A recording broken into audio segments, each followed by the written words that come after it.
Let's take a look at the full list of defensive signees in the late signing day period, led by Keandre Coburn.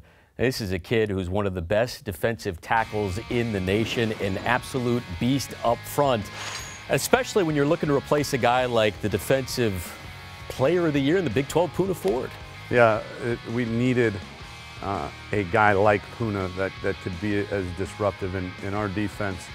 You got to have great nose guard play, and we feel like Keandre is the best nose guard in the state of Texas and probably in the country. I haven't watched them all, but I would argue that he is, and so he's going to be counted on to come in and produce for us quite early. I was going to say, I mean, I know it's too early to say, but you're hoping he would start next season? I think that's not fair Yeah. to the guys on our team to say that, I think, but from a skill set standpoint, he's got the ability to come in and compete for that starting job, certainly. How about another defensive lineman, defensive end, Joseph Asai, 6 sacks in 8 games this past year, 14.5 over the last 2 years.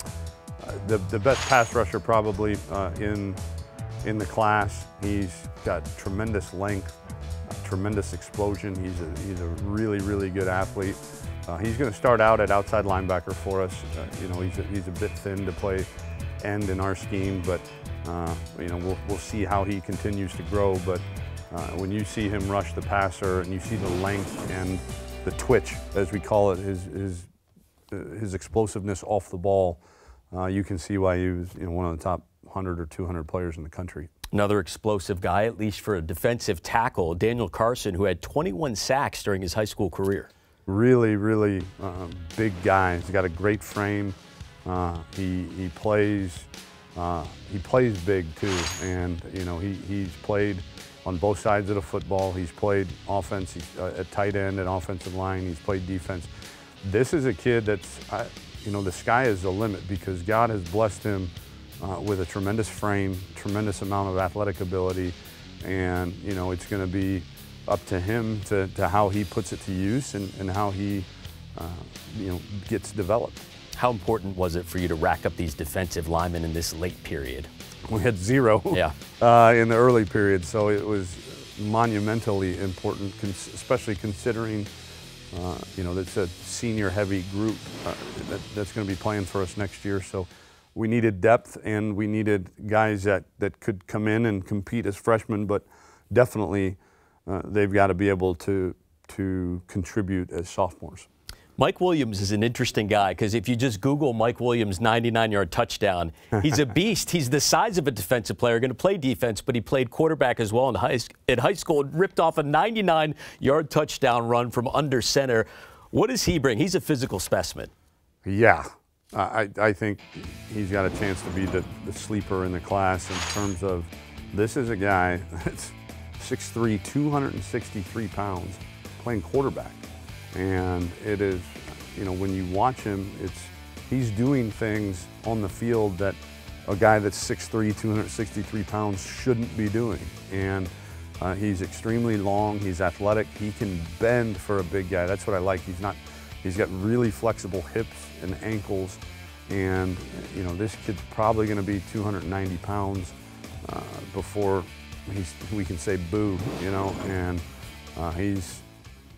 it's going to be exciting to watch his development. What position do you see him fitting in at least at first? Right now at end, yeah. You know, but this is a guy that, you know, he's played offense his whole life, you know, a spattering of defense, but, you know, could he play tight end? Yeah, he'd be a heck of a tight end in our system. He'd be, you know, if he doesn't bulk up anymore, you know, he might stick around at maybe outside linebacker, but he's athletic enough to play all of those positions. It's just going to be a matter of naturally how much weight does he carry comfortably. What about a guy who's considered kind of a late bloomer, Mauro Oh Jimoh, a defensive tackle who really took off his senior season? This guy has had the best improvement from junior to senior year I've ever seen in recruiting, and he was not a bad player as a junior. He was a good player. As a senior, he was a great player. I mean, great player. He was the district MVP on defense. He was a finalist for the touchdown club defensive player of the year award, and just the tenacity that he played with and the strength.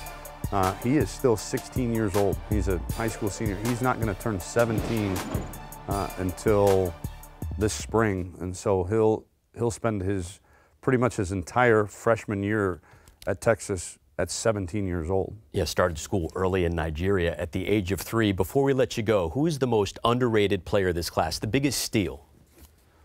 Oh, man. I know last year you said it was Daniel Young. Yeah, probably Mike Williams, just because the upside is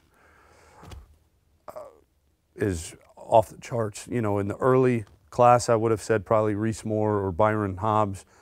You know, because when I think sleeper or underrated, I think, you know, guys that, you know, weren't in the ESPN 300 or didn't have a 5th star or whatever. But guys that we saw a ton of potential in, and Mike definitely fits the bill. Definitely an exciting class, a top 5 class for Coach Herman and the Texas Longhorns. Thanks for joining us again, Coach. Thank you. Taking a look at the list of defensive signees, look at all these guys ranked in the top 100 of ESPN's top 300 players, including Coburn signing in the late period. Expect him eventually, if not this year, to replace the reigning Big 12 Defensive Player of the Year, Poona Ford, who's moved on to the NFL. By the way, Coburn went to the same high school that Tom Herman plucked Ed Oliver out of, the All-American.